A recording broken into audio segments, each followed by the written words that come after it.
there is, there's a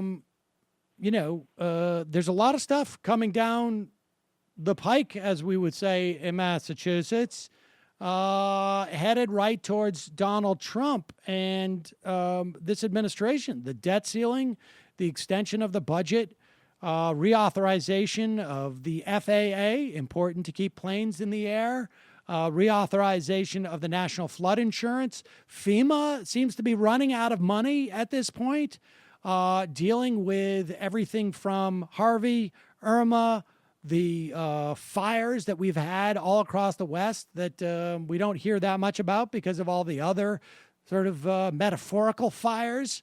What did I leave out? All of this is happening in these next couple of weeks, and you have a government that's understaffed, an administration that seems to be rudderless.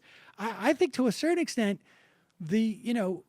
who knows if DACA was just like, let's just punt something so that we don't have to think about it for 6 months. And maybe the Congress will do it when they come back in January. I mean, who knows? But there's a lot of stuff that could go wrong just in the next couple of weeks.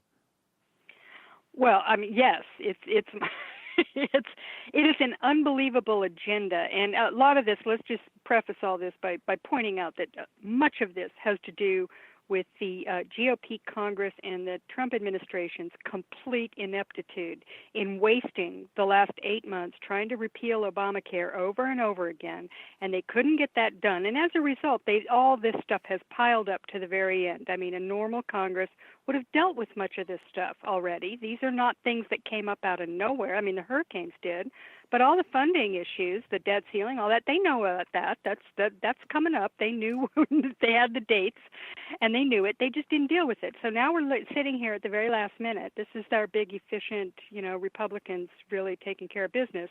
All of it is piled up into this one short period, and it's all extremely consequential. I mean, everything that they're doing. You might be right about DACA, where they're just going, geez, whatever we have to do. Although, let's point out that Trump could have gone to the Texas Attorney General and the rest of those Republicans who were insisting they had to file their lawsuit on a date certain and say, hey, do you mind with your whole state flooding right here? Maybe you could use that as an excuse to delay your threat to sue the U.S. government, which is what they were using as the excuse that they had to end DACA. He could have done that. So, don't want to give anybody too much credit on that. They could have delayed all of this for another year if they, forever if they wanted to. So, in any case, what we are, faced with is this, this pile up of agenda items that have to be dealt with. They're not negotiable.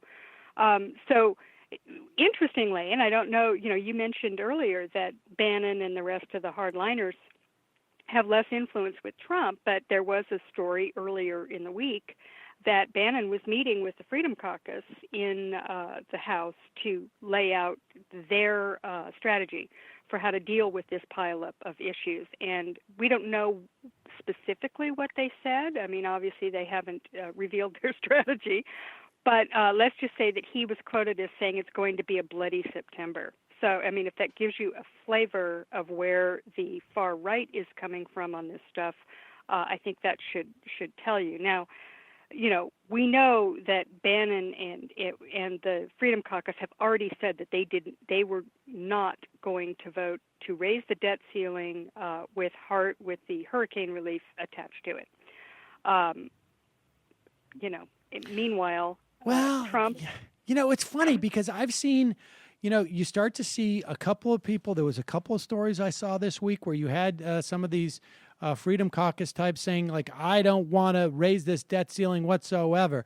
But, of course, I'm not going to play politics with Harvey. And so, it's providing, in many respects, Harvey is providing cover for these right-wingers. I mean, there was a fascinating article about, one of these ones in the Times that you get in all these situations, whenever something like this, whenever a a horrible natural disaster hits one of these states and they need federal funding, you get this story about how agonizing it is for the spirit of the state, like, South Carolina or Texas in this instance.